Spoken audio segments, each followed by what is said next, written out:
Talent. It's powered by Vahura. And the key moderator here is Carl Fernandez, who's had more than 10 years of experience in the recruiting of legal professionals. I read a very interesting article of his in the Business World magazine, in the big bad world of corporate litigation. And, you know, I've had the pleasure, and Cognizant has the pleasure of working with Vahura. It's an excellent team. I hope they bring in valuable words and experiences on the recruitment practices. And without any further ado, our moderator is being mic'd up as we speak, and he'll be introducing his co-panel members from Mahindra as well as Barclays. It should be an interesting discussion. Managing Director and Head of Legal for Barclays India. Pretty much renowned, powerful general counsels, and it's a privilege to sharing the same stage with the two of you. Thank you so much. So our topic for today is going to be on talent management, and pretty much Naveen would be the best person, in fact, to tell us about how an Indian corporate, how Indian MNC legal teams, in fact, are structured or, in fact, built from that point of view. And Mohit, in fact, would speak about MNCs, how international companies, in fact, run or, in fact, set up their legal teams in India. So, over to you. I can speak for Mahindra and my experience in Reliance in the past, which are pretty different from each other. But in Mahindra, we have a hybrid team where we have lawyers who support businesses, and we have specialists who run functional areas. So we've got teams of lawyers who are operationally, or who are kind of integrated with the business and work with the business to support them on their operational needs. And we have specialist lawyers leading up specialist functions, like we have an M&A team doing M&A transactions across the group. We have a litigation team handling all our litigation. We have a compliance team that supports compliance activities, and we have a IPR team which does all IPR related work. So that's the kind of a hybrid mix we have. We are 30 lawyers at M&M, but across the group we are about 300 lawyers. Well, that's nice. And Mohit? So it's a very large team, and I guess from the question or the point of view of how you manage talent, I think it throws up interesting challenges for you as an Indian corporate house. But traditionally, Indian corporate houses have had in-house legal functions for longer than most of the MNCs in India have had them. And surprisingly, institutions that have been here for 100 plus years have only recently actually seen legal functions develop and grow within, and I can trace that back to as recently as maybe 20 years. Before that, multinationals for the large part just ran around with external law firms doing whatever they wanted to do. And in fact, it was an interesting challenge to first bring in talent into those houses and actually have them run the gauntlet of proving their credibility for businesses to say, we can work with you, we're not backroom boys, we can partner you, we can manage risk for you, we can help you in that context. And that led to the next interesting development where they said, okay, we can have one lawyer, and then they used to kill that lawyer because it was just not sufficient, right? And then they said, all right, if you're nearly dead, we can get one more for you. And that's how I think gradually over the last 20 years, we've actually then begun to grow the institution of in-house counsel for multinationals in India. And it's been an uphill task. The story of managing expectations, the story of managing the fact that this is not something you run to at the last moment before you're signing the paper to say, I have 2 hours, and you bloody well sign this in agreement that this is okay to go, or otherwise there'll be consequences. From that to then becoming credible, reliable partners up there, talking to them about risks and dealing with them hand to hand is something that's been a journey. And I think from the talent point of view, that's where for multinationals you face this, I think, a paradigm of two possible contradictions. One is the glamour. Multinational name, wonderful attributes to have with you. But then when you get in there, they make your life miserable. And you wonder why you came, right? And then the first thought is to flee as soon as possible, right? Because this is not working for me, so let me look for the next one that comes up as quickly as possible. And you then take that story in cycles. And there, I think, is a challenge in terms of when you first begin your first nascent team and then begin to grow it, you're then facing the problem of actually pushing those people up in front of people they work with, the businesses and the other functions, and telling them, hey, this is a good person, will help you, trust him or her, right? Work with him or her, and if you have anything further that needs to come back to me, I'm there as the backstop, but don't bring everything to me, because I can't handle everything for you, and if you bring everything to me and then I disseminate that to other people to work with, we're not growing talent, right? So that's the first quintessential problem that we faced, and I don't know how it works for you in terms of your larger sea of people and how you deal with that larger sea in terms of being able to pick out the right people, spot them quickly, and make sure that you're managing them. And how do you face then or deal with the dilemma of then, do you think you're doing the fair thing by the larger population? And can you, if you have to focus on talent development for everyone, or do you think it works better for you when you have that focus on a fewer people who you think are your stars? I think from an organizational perspective, it always makes sense to, do more for your stars, because those are the people you want to retain. Those are the people who will make a big dent if they were to leave. And this is easier said than done, because generally you find resistance for being, not even-handed with your team, and usually it is the HR and with whom you would need to have long discussions about why somebody, and and if you don't do things at the right time, you will see immediate consequences, and at that time, if you try to fix things, it becomes even worse. But I think these things have, there are no easy solutions. I don't think there's any single organization which has found the right balance on. Right. But I particularly feel that if there are members of your team who are performing exceptionally well, they need to be rewarded exceptionally. So, and that should be incentive for the rest of your team as well, to pull up and perform at the levels at which these people are doing.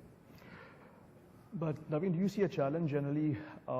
Say, suppose if you have lost a really good, strong specialist kind of a hire. So, do you see a challenge? I mean, generally, justifying that hire to HR.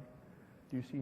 Well, I haven't reached that stage as yet, but yes, of course, it will become difficult to, as in to set up a team on the basis that this is going to deliver goods, and then to lose somebody who is responsible for a critical function will, put in question your organization itself, I would think, and that's why I believe that you need to do everything to retain people when you can, and if you don't, and then it's just too bad. Exactly, because generally, we tend to get close to around 2,000 applicants a month that apply to our site.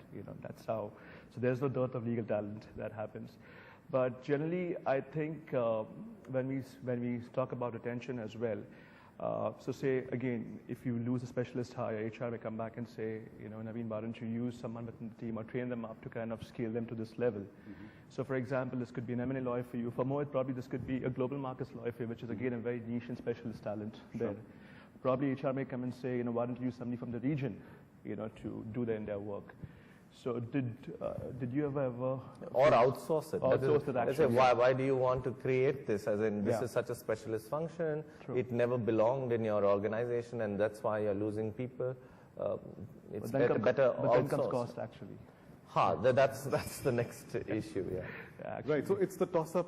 I think it's a quintessential, problem in terms of how you see your legal function. True. And what you think is necessary to add value from the organizational point of view because it is an integral or important part of your legal function versus how the business could see it, how HR could see it. True. And there is very often that push and pull in terms of the reluctance to lay out that cost all over again. And as you rightly said, it's cheaper in the long run. I mean, why don't you just outsource it? But the whole question is, what does it do for your team versus in the context of what you hope to deliver to the organization? Now, if the organization says no, that's a bigger challenge. But in terms of just the fact that if you assume that the organization does want that talent, and you're not able to hold on to that talent for certain reasons, then how do you motivate that talent to stay with you? True. Becomes the more central question. Yeah. So are you able to retain talent by having a conversation which says, if you've done this kind of work for X number of years, do you want to do something else that will keep your interest in the organization at a peak and want you to stay because you're getting a sufficient degree of rotation?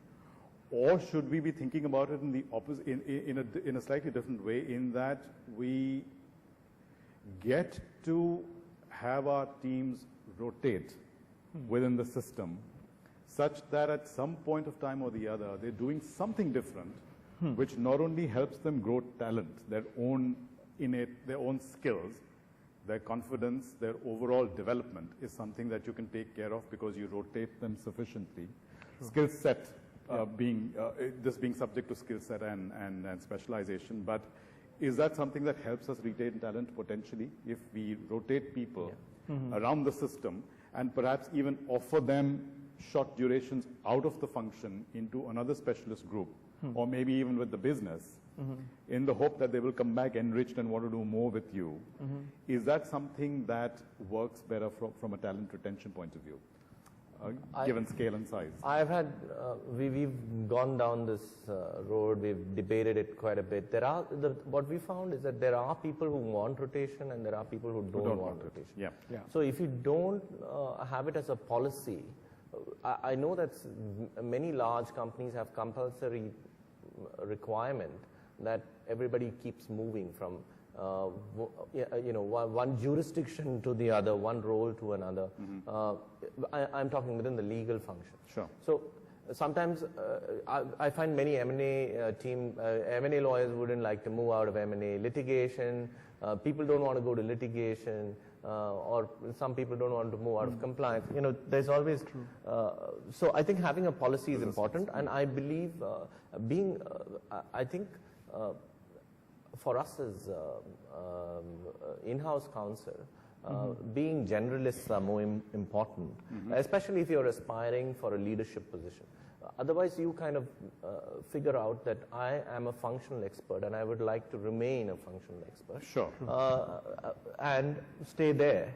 But if you believe that you are looking to become a general counsel, then you need to be exposed to all the areas, as in irrespective of whether it is compliance or whether it is IPR, as in you need to have spent time. And that's kind of policy that we are trying to evolve in our organization. No, I'm sorry. I just want to say I agree that I think that's a very relevant element for talent retention, because the more you allow people to grow, apart from the fact that the more you stress on independence and lead for people in your teams instead of casting your shadow over them, so to speak, right? And constantly hovering behind them like a control freak. Those are the things that, in terms of talent retention from a functional point of view, certainly do matter. True. Stay away, back off. You have the confidence in your team. Yes. Let them take the lead and drive. And you're there as a control point when you're required, not otherwise. So from rotation, from the way you motivate, from the way you handle team dynamics, I think all of those things become important. Yeah, also perhaps, with M&M, I think it's large. I mean, it's a large group, probably moving them to head a smaller business. Absolutely. Those are opportunities that we have. So we have 18 different sectors in which we are present. So there are opportunities to head up teams in different businesses. So if people come along well, as in there are opportunities within the group itself for general counsel roles, so that helps. In fact, I have a very unique question to ask. Did you ever face a challenge, with HR or with business, and generally to get in, a particular hire whom you thought was pretty good, but HR to a certain extent, probably just in terms of parity or compensation or title or positioning, did you ever face such a challenge, and special approvals required to get this person on board? Carl, this used to be an issue that we ran into all the time, but I must say that it is changing. Okay. The HR departments of companies, I believe, are now becoming much more aware of what the legal market is. True. And they are, earlier they just didn't have any sense. And really, what was the legal market? It was also in transition. In-house departments was nothing like what it is now. So I think you can't fault HR for the time they took to come up the curve, but they're pretty much now on the ball, and they understand that if you want to get good talent from, especially from the practice, you'll have to be willing to pay. Actually, the kind of money that, and you can't just start comparing roles and functions in different departments, because that's what we were always being pegged against, the accountants or the technical people, and there was always it was always difficult to find a parity between the age and the qualification and the role played. So I think HR departments have come a long way. In fact, because we at Vahura, just last year, we had close to around 250 in-house clients, and pretty much across sectors, across industries. And one common observation was that just in regards to compensation was a major hurdle. I would say close to 70% of the entire thing was pure place compensation.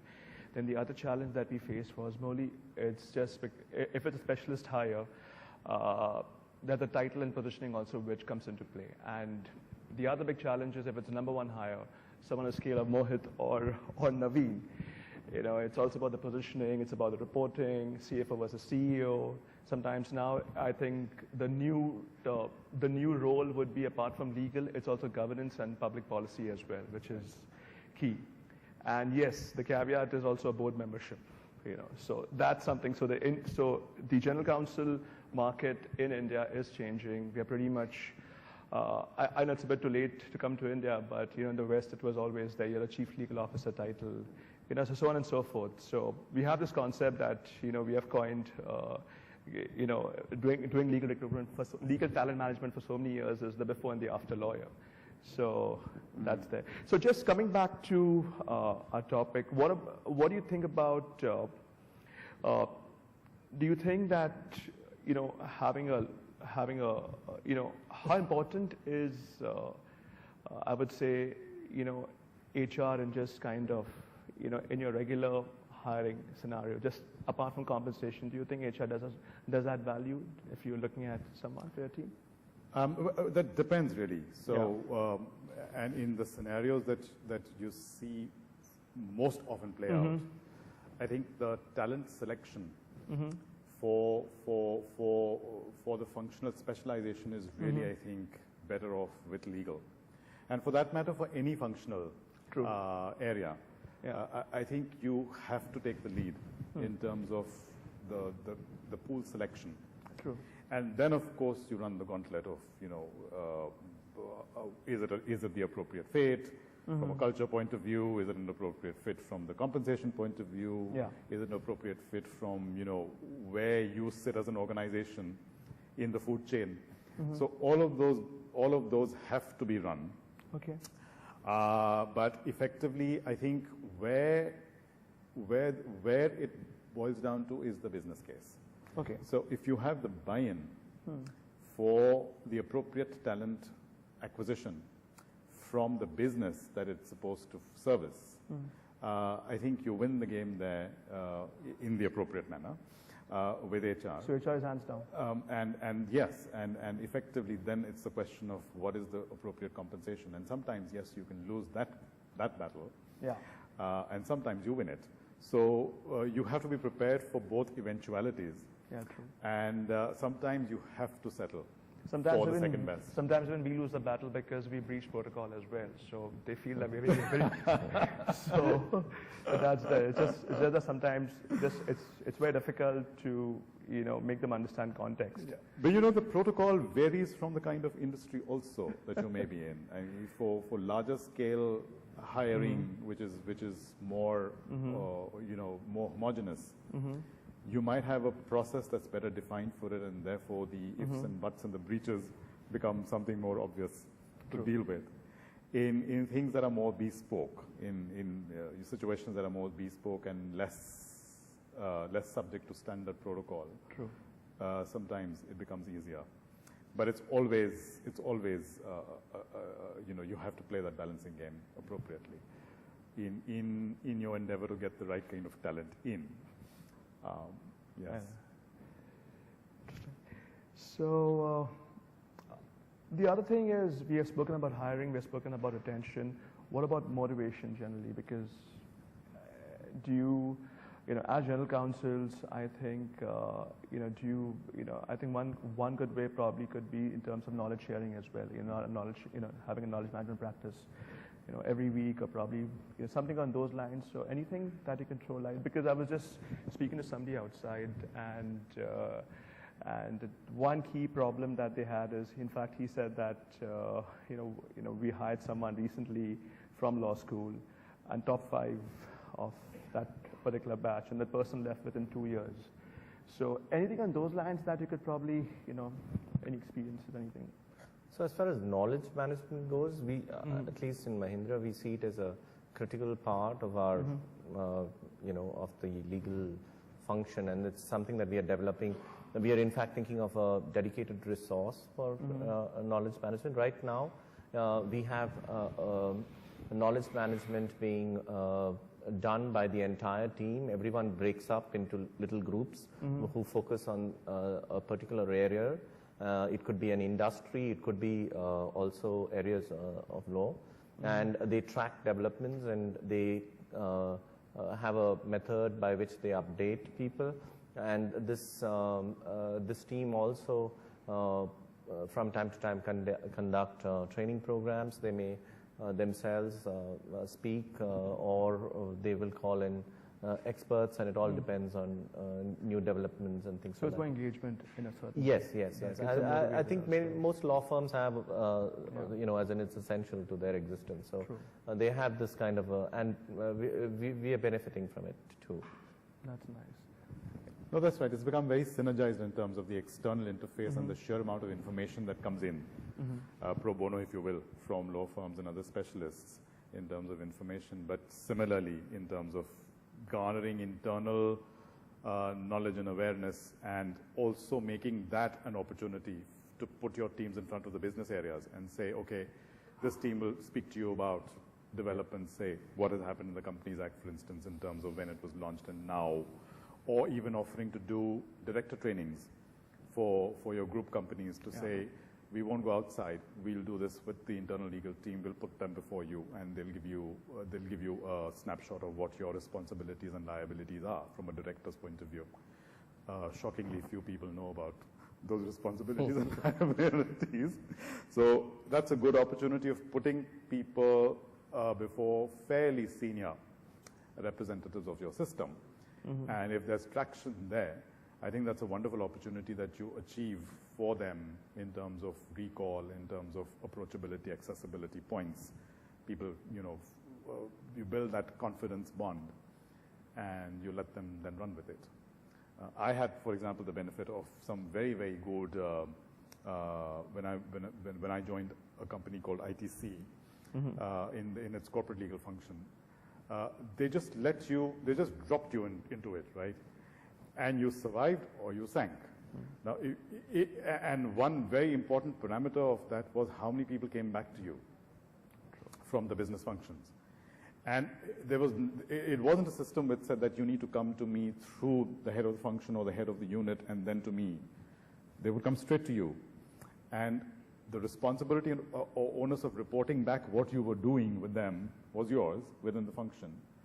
But as an individual, it was you in front of the business unit. And as I said, either you survived or you sank. So that's another very good way Yeah. of just building that confidence within your team to step up to it, because a lot of people sometimes just hold back saying, oh no, this is just too big for me. Yeah. But just, put them there, and if they have the confidence to step up to it, there you are, right? That's nice. And anything, and say suppose if you have someone who's worked with you closely, and probably you may need to kind of move this person to, heading a particular business. So and this person has worked with you, for so many years, reported directly to you, answered directly to you. But do you think that's easy said than done generally? Is the transition easy, or it does get difficult at times? So how is it? It depends on Or how it's much a of a business nanny need. you are, really, at the end of the day, doesn't it? Because you can always be emotional about it, but there's no point in being emotional about it, right? You have to, at some point of time, let go gracefully, because that's evolution. Okay. We, No, because this person would want to be part of the core team. Of course. Again, and then moving into a business, it's like a step down for him or her. But at the same time, you think that it's growth for this person. yes. So how do you tackle that generally? In that connection, I would still hold that this is something that is necessary for that person to do, because it's building that necessary sense of independence, right? And creating that measure Okay. where you let that person then demonstrate for himself or herself Okay. what they're capable of. So it is good. It is good. Okay. Interesting. Any more points that you want to discuss? Anything else want to share? I think we should take some questions if we have the time. Any Yep. questions? Anything on talent management? Ask us horrible questions. Yes.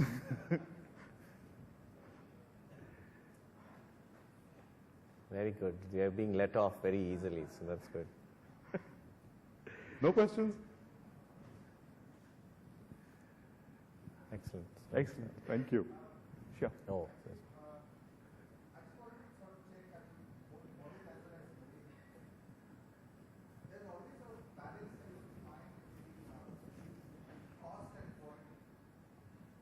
If you were to sort of drive, the HR will drive the point home on cost, and you would try to drive home the point on quality.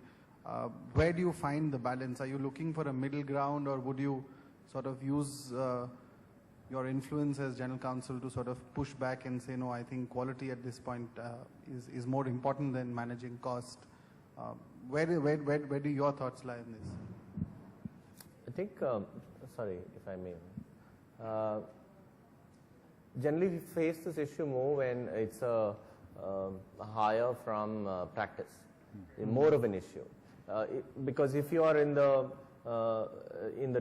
if you may not be the highest paymaster amongst corporates, but if you are in the top rung, generally, you can attract talent. But if you are looking to attract talent from private practice, then it becomes a big challenge.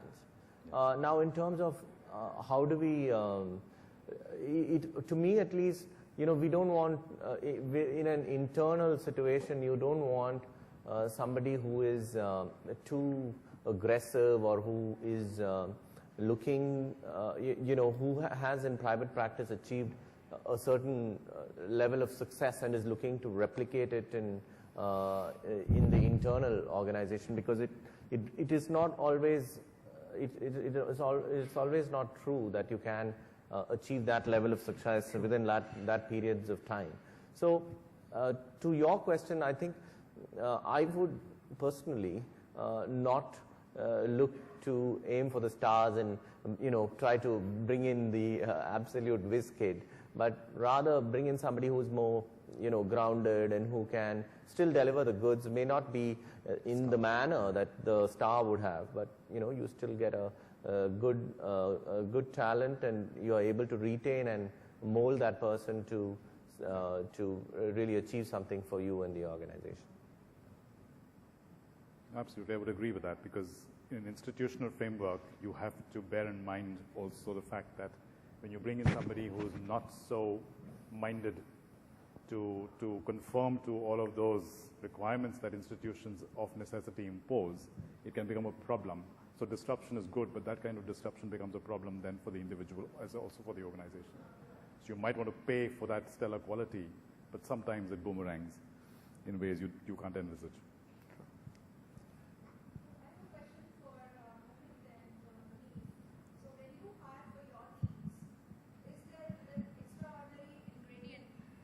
Not extraordinary, but is it there in your mind that you are looking for something special in terms of the personality or the mental makeup of the candidate that you are interviewing, that you believe is extremely necessary for the sensitive role that your team would demand? Sure. Mohit, I let you answer.